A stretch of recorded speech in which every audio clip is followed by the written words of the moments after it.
সেনাপ্রধান জেনারেল ওয়াকারুজ্জামান তিনি গুলশান প্রধান বিচারপতি সৈয়দ রেফাত আহমেদের বাসভবনে যান, একটি বৈঠক করেন এবং তারপরেই গুঞ্জন ছড়িয়ে পড়ে যে দেশে কি আসলে সেনা শাসন চালু হতে যাচ্ছে কিনা। এবং আমিও একটি ভিডিও বানিয়েছিলাম এবং সেই ভিডিওতে আমি আশঙ্কা করেছি যে দেশে আসলেই একটা সেনা শাসন হতে পারে। কারণ একই সঙ্গে সেনাপ্রধান গেলেন প্রধান বিচারপতির বাসায় এবং principal staff officer lieutenant general Kamruzzaman গেলেন ডক্টর ইউনূসের বাসায়, এবং কোনো মতেই এটা কাকতালীয় হতে পারে না। হয়তোবা সেনাপ্রধান এমন কোন উদ্দেশ্য নিয়ে গিয়েছিলেন প্রধান বিচারপতির কাছে যে যেটা টের পেয়ে লেফটেন্যান্ট জেনারেল কামরুল হাসান তিনি চলে গিয়েছেন আবার ডক্টর ইউনূসের কাছে ইনফর্ম করার জন্য। এবং আমার এরকম ভাবার কারণ কি জানেন? আপনাদের খেয়াল আছে যে 111 কিন্তু এভাবেই হয়েছিল।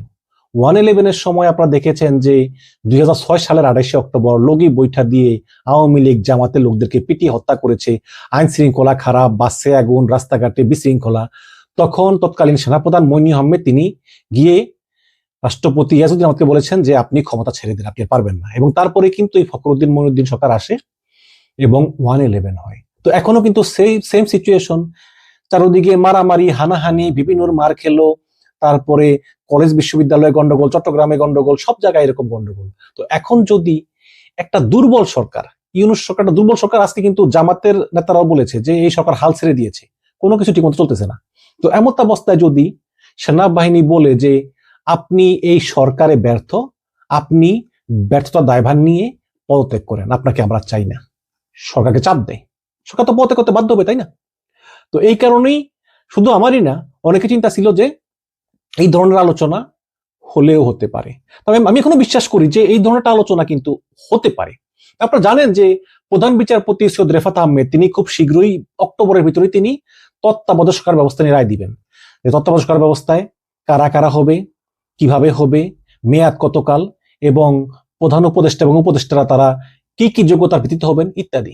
তো হয়তোবা জেনারেল ওয়াকার তিনি সেখানে বলতে পারেন যে আপনি তত্ত্বাবধায়ক সরকারের যে আইনটা এটা এমন ভাবে করুন যাতে এই ইউনূস সরকার নির্বাচনের সময় না থাকে, যাতে অন্য একজনের অধীনে 3 মাসের জন্য একটা তত্ত্বাবধায়ক সরকার গঠিত হয়, যেই সরকারটা একটা সুষ্ঠু নির্বাচন দিবে এবং ডক্টর ইউনূস সেই সরকারের কাছে ক্ষমতা ন্যস্ত করতে বাধ্য হয়।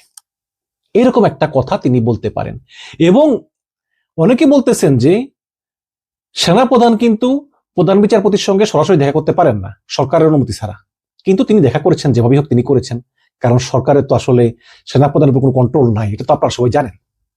আপনারা এও জানেন যে কয়েক মাস আগে ডক্টর ইউনূসের নিরাপত্তা উপদেষ্টা খলিলুর রহমান তিনি চেয়েছিলেন সেনাপ্রধানকে পদ থেকে সরিয়ে এই লেফটেন্যান্ট জেনারেল কামরুল হাসানকে সেনাপ্রধান পদে বসাতে। যেই কথা সেই কাজ।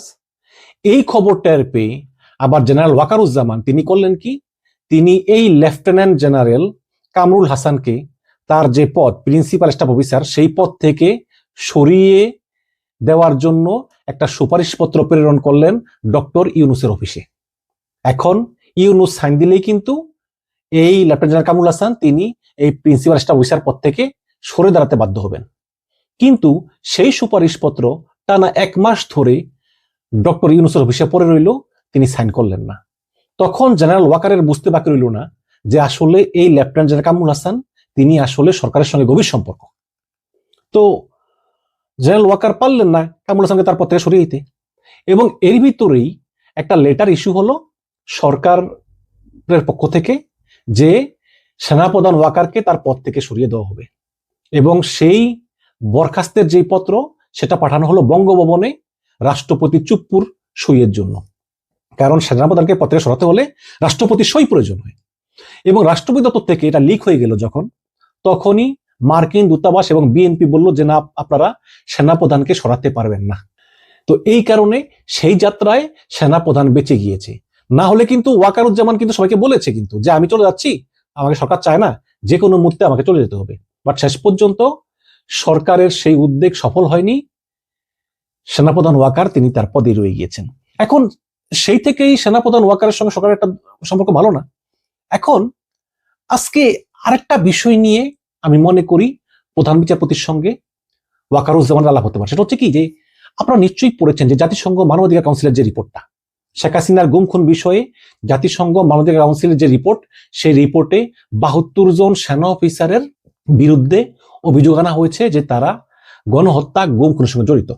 এখন যখন বাংলাদেশ সরকারের যে গুম খুন কমিশন, তারা তদন্ত শুরু করলো এবং তারা এর জন্য সেনাবাহিনীর সহযোগিতা চাইলো এবং ক্যান্টনমেন্টের অভ্যন্তরে প্রবেশাধিকার চাইলো, কিন্তু সেনাবাহিনীর পক্ষ থেকে তাদেরকে কোনো সহযোগিতাই করা হলো না।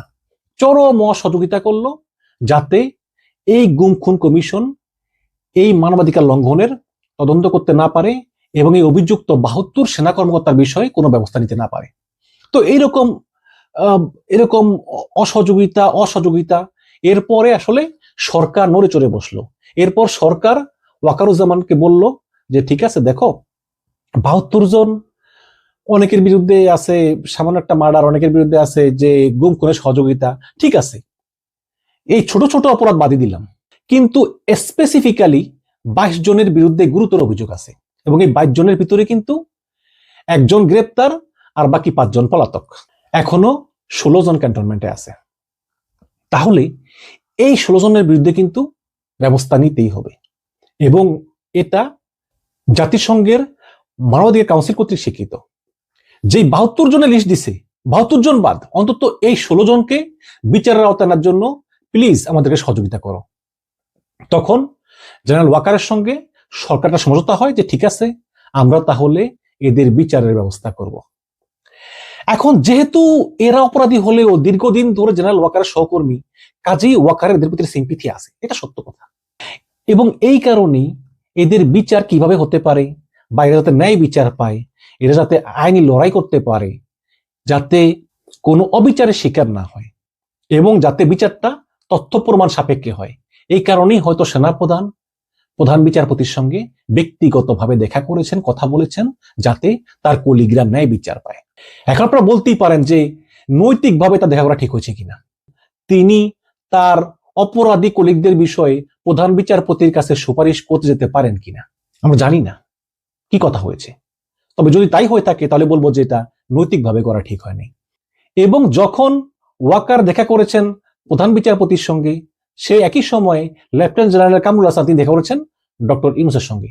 আমরা যা জানতে পেরেছি সেটা হচ্ছে যে ভিপি নূরকে যে মার দিল সেনাবাহিনী, এতে ডক্টর ইউনূস খুবই ক্ষুব্ধ এবং সরকার কথা দিয়েছেন যে নূরের উপর যারা হামলা করেছে তাদেরকে বিচারের আওতায় আনতে একটি বিচার বিভাগীয় তদন্ত কমিশন গঠন করবেন। এবং এই কারণেই ডক্টর ইউনূস ডাক দিয়েছেন লেফটেন্যান্ট জেনারেল কামরুল হাসানকে এবং তার সঙ্গে কথা বলেছেন যে কেন হামলা হলো, কি হামলা হলো, কারা কারা জড়িত, এসব বিষয় তদন্তে সহযোগিতা করার জন্যই ডক্টর ইউনূস এই লেফটেন্যান্ট জেনারেল কামরুল হাসানকে ডেকেছেন। তবে দর্শক, জেনারেল ওয়াকার যেই কারণে প্রধান বিচারপতির সঙ্গে দেখা করুন না কেন, পরিস্থিতি কিন্তু ভালো না, পরিস্থিতি খুবই ঘোলাটে, খুবই অস্থির, যে কোনো সময় কিন্তু কিছু একটা ঘটে যেতে পারে।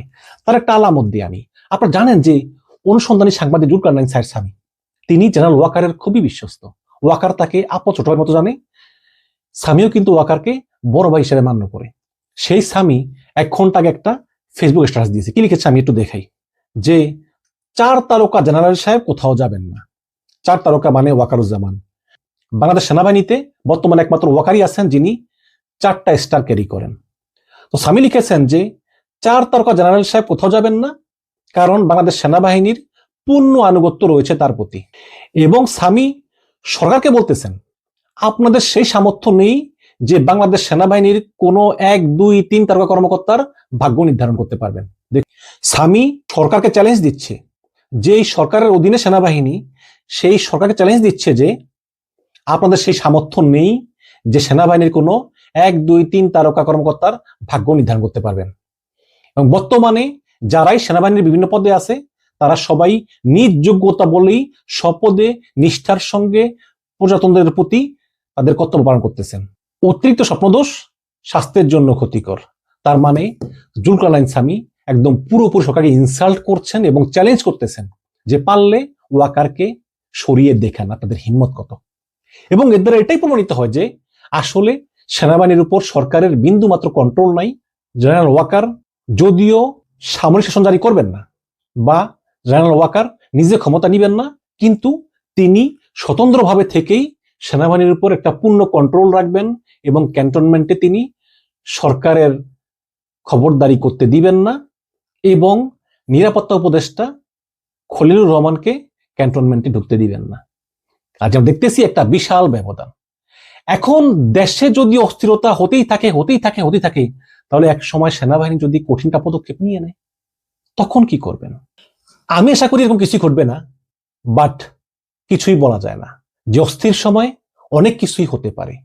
এবং আমি মনে করি যে প্রধান বিচারপতির সঙ্গে জেনারেল ওয়াকারের দেখার যে বিষয় হোক না কেন, যদি এটা বাদও দেই, বর্তমানে পরিস্থিতি তো এমনিও ভালো না, পরিস্থিতি খুবই খারাপ, যে কোনো সময় কিছু একটা ঘটতে পারে এবং সেনাবাহিনীর সঙ্গে সরকারের যে দূরত্ব, এই দূরত্বের কারণে হয়তো একটা ব্যতিক্রম কিছু ঘটলেও ঘটতে পারে, বাট না ঘটুক এটাই আমরা চাই।